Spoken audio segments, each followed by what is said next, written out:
20 Janoary rakody vao razakaboana.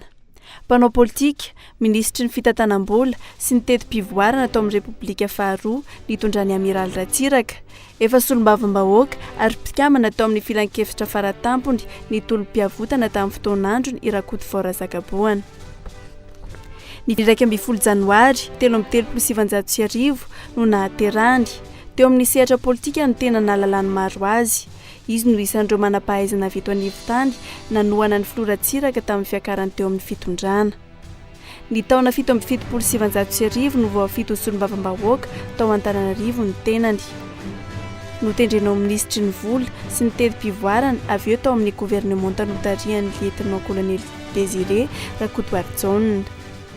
Ny 20 Janoary 2017 no nalana teo amin'ny toerany maha-ministra azy ity olo malaza iray ity. Lano solombavam-bahoaka indray izy ny volana Aogositra 2017.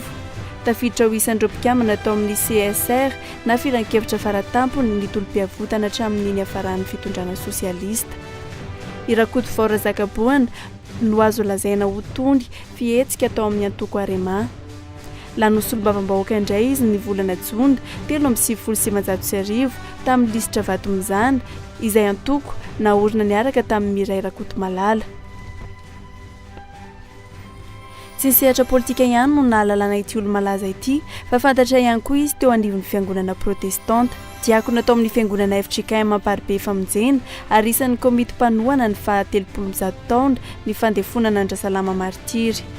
Ny 20 Oktobra 2017 no notomandry ity mpanao politika tony fihetsika ity ary tsy nahatapitra akory ny fempotoana mahasolombavam-bahoaka azy.